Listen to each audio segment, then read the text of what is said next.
ဟုတ်နာမည်ပြည့်စုံလေးမိတ်ဆက်ပေးပါအောင်ရှင် ဟုတ်ညီမနာမည်ကတော့ Issue နာမည်ဖြစ်ပါတယ်ရှင် ဒီ ATPC မှာတက်ရောက်ခဲ့တဲ့ဒီပလိုမာတန်းနာမည်လေးပြပြပေးပါအောင်ရှင် ဟုတ်ညီမကတက်ရောက်ခဲ့တဲ့အတန်းနာမည်လေးကတော့ Executive Diploma in Business English အတန်းလေးဖြစ်ပါတယ်ရှင် ဒီ ATPC မှာပေါ့နော်တင်တန်းတက်ခဲ့ရတဲ့ဒီအတွေ့အကြုံလေးပြပြပေးပါအောင်ရှင် ဟုတ်ဆရာမတွေကတော့တင်ရှားပြသပေးရအရင်စိတ်ရှည်ရပေါ့နော်ဟိုနားမလဲရဆိုလဲတေချာစိတ်ရှိနဲ့ဒီတစ်ဆိုင်လေးပြန်တင်ပေးပါရဲ့ရှင်ဟုတ်နားလေရလဲလွယ်ကူပြီးတော့တက်ရောက်ရအဆင်ပြေပါရဲ့ ဒီနေ့ပေါ့နော် graduation ဝတ်ဆောင်ဝတ်ဆင်ရတာပေါ့နော်ဘယ်လိုခံစားရလဲရှင် အရင်ဘယ်လိုပြောရမလဲပျော်ရပေါ့နော်အရင်နှစ်တုန်းကလေညီမဒီ ATPC ကျောင်းမှာပဲ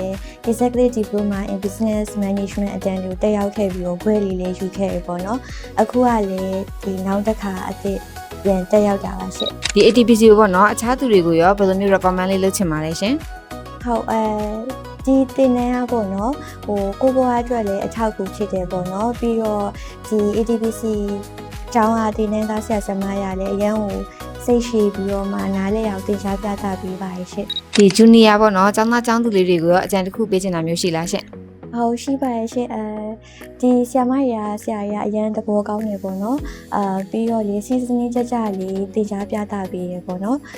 ဒီတင်နှန်းကိုလေလာရောက်တက်ရောက်ဖို့လေဖိတ်ခေါ်ပါရဲ့ဒီမှာဘက်က ကဲပါအခုလိုဖြေကြပြီးတော့ကျေးဇူးအများကြီးတင်ပါတယ်ရှင်